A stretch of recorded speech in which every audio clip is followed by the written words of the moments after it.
Okay, so this is part 182 content, and this is also part public service announcement. This is my leg, and I'm sorry if you just had breakfast. This picture was taken in 2005. I was working as a field biologist, and I had just packed out a dead elk calf over my shoulders out of the mountains in west central Montana. Eventually, after the necropsy, I learned that the calf had died from pneumonia. So, anyways, that night I wake up and I have this tingling sensation, this tightness in the skin of my leg. By the end of the week, I have these massive pustules and I am running like 103-degree fever. So, take note, this is what a staph infection looks like. So fortunately, the school nurse at the University of Montana, go Grizz, gave me a shot of penicillin and an oral antibiotic, and within a few days, I was fine.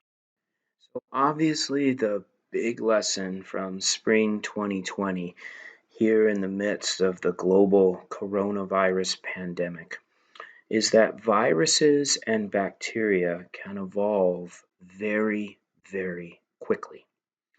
Consider your computer keyboard. It's covered with billions and billions of microbes. It's a thriving microscopic community that exists totally beyond your senses. So say you take that microbial community and you hit it with Lysol spray. Hell, that disinfectant, it's advertised, it kills 99.9% of the bacteria and viruses. Great. So what about that 1/10 of 1%? That's represented by these gold bacteria here. 99.9% of the bacteria are killed by the disinfectant, but a small proportion remains. And they're resistant because they have this inherent, genetic makeup that makes them resistant to that particular disinfectant.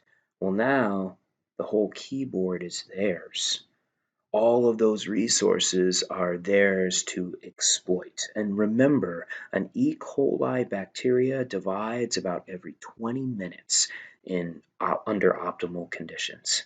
So very quickly, you see a keyboard that now has a much higher proportion of Lysol resistant bacteria than it did before.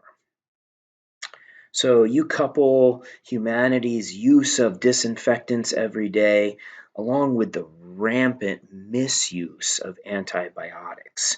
So taking antibiotics when we have viral infections, cold and influenza, not finishing our prescriptions, right? Antibiotics are prescribed for 10 days. We take them for 4 or 5. We feel better. We toss the rest out. And probably the biggest factor, pumping our perfectly healthy livestock, our chickens, our pork, our beef, these animals that are being grown in these high density industrial factory farms, pumping our meat full with loads of antibiotics. What we're doing is we are selecting for antibiotic resistant strains of bacteria, which we now see. Antibiotic resistant staph and strep and TB, strains that we hadn't seen before. How quickly these microbes acquire antibiotic resistance will blow you away. We can actually see it with our own eyes in just 11 days. Watch these bacteria evolve here.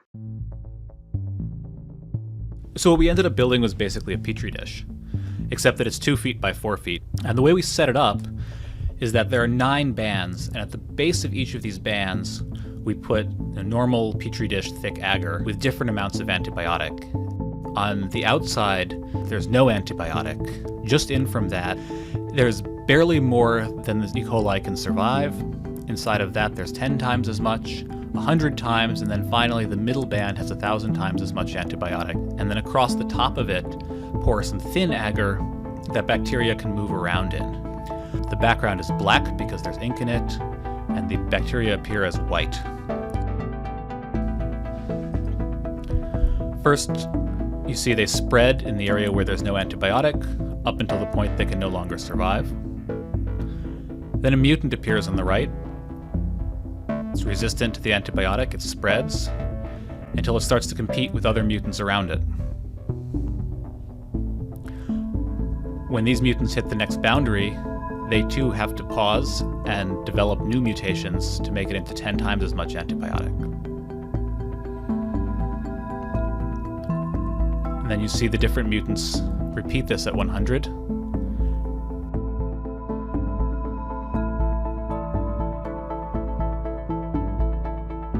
And after about 11 days, they finally make it into 1,000 times as much antibiotic as the wild type can survive.